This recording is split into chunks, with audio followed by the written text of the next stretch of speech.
Kerry James, bonjour. Bonjour. Vous jouez dans À vif. C'est ça.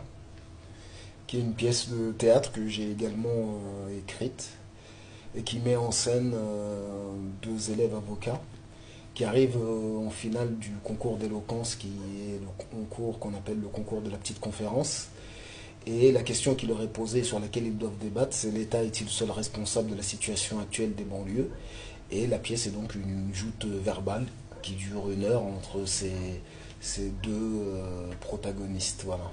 Alors, d'où ça vous est venu? On s'est posé la question de créer cette pièce. Et qui vous l'a proposé? Alors à l'origine, d'abord j'ai écrit un scénario de long métrage que je suis en train de terminer et qu'on tourne cet été. Et ce long métrage raconte l'histoire de 3 frères qui sont des Français d'origine africaine vivant en banlieue. L'un, l'aîné, est aux portes du grand banditisme. Le second, c'est Souleymane Traoré, qui est élève avocat à l'école, à l'EFB de Paris et l'école du barreau, et qui passe ce fameux concours d'éloquence. Et le troisième, c'est Noumouké, qui est le petit frère, et tout l'enjeu du film est de savoir si Noumouké va suivre le chemin de Demba, celui qui est aux portes du grand banditisme, ou celui de Souleymane Traoré qui poursuit des études. Et en fait, dans le film, donc, il y a des plaidoiries, puisqu'il y a ce concours d'éloquence, mais j'ai été beaucoup obligé de restreindre les plaidoiries, puisque c'est difficile à l'écran d'avoir quelqu'un, de tenir le spectateur alors que quelqu'un fait de longs monologues. Ouais. Et donc j'ai pris ces plaidoiries et j'en ai fait une pièce de théâtre. Voilà. D'accord. Est-ce que le public qui vous suit dans les concerts vient aussi vous voir au théâtre? Absolument, absolument. Ouais. Et c'est ça qui justement était hyper intéressant. Puisque je le disais dans la note d'intention quand j'ai présenté le projet, que l'objectif était de réunir ce que j'appelle parfois les deux France, même si on peut se dire qu'il y en a plus que deux aujourd'hui malheureusement.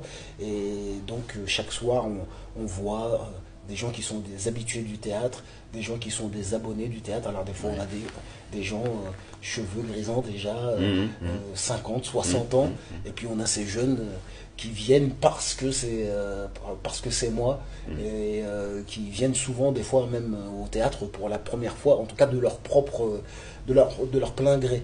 Et ça, c'était un des défis, une des ambitions du projet.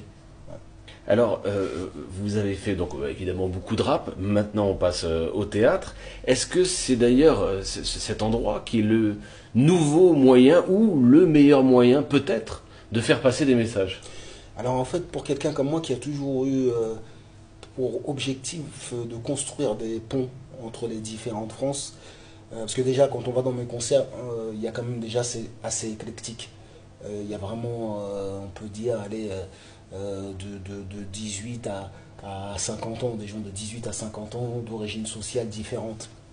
Mais vraiment pour quelqu'un comme moi qui veut parler à une France qui peut ignorer parfois les réalités des banlieues, je pense que c'est beaucoup plus efficace que le rap. Parce que chaque soir, je suis face à des gens qui n'auraient jamais écouté ma musique. Soit parce qu'ils n'aiment pas le rap, parce qu'ils ne savent pas écouter du rap, ils ont l'impression qu'on va toujours vite et ils n'ont pas le temps d'assimiler les paroles. Et là, ils sont assis, ils m'accordent 1 heure d'attention, et je trouve que le théâtre est une force qui est peut-être au-dessus de la musique. Parce que quand les gens écoutent la musique, ils sont assez distraits.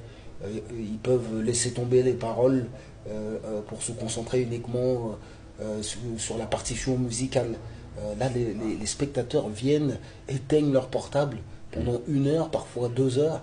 Et cette écoute, je ne sais pas s'il y a un autre média qui propose une telle écoute. Alors justement, le public, il l'a accueilli comment à votre avis, en tant qu'acteur là?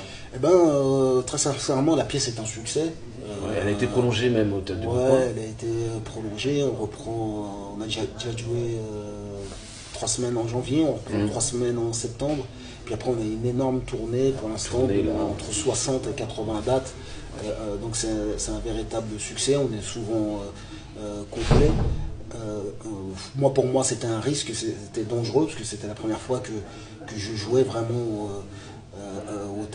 au théâtre, même si j'avais eu une petite expérience quand j'étais au lycée. Et puis j'ai pris le risque. J'ai été aussi accompagné par le metteur en scène qui s'appelle Jean-Pierre Barrault, qui m'a extrêmement bien dirigé, quoi. Voilà. Alors comme je sais que vous n'avez pas beaucoup de temps, vous êtes en tournée. Une question de la rédaction de Télé sur Air, dans notre télévision du nord de Nantes. Est-ce que vous avez un message, vous, Kerry James, à faire passer à nos téléspectateurs aujourd'hui? On va vous laisser les 3 caméras qui sont installées devant vous. Et si vous voulez passer un message, vous allez pouvoir passer un message. N'importe lequel. Le message, ce sera croyez en vos rêves et battez-vous jusqu'au bout, mais ne vous trompez pas de combat, ni de manière de se battre. Voilà. Merci. Kerry James pour cet entretien. Merci à vous. Et à très bientôt, peut-être dans d'autres aventures, musicales beaucoup. ou artistiques, quelque chose. Merci beaucoup. Voilà. Merci beaucoup. C'était super. Merci.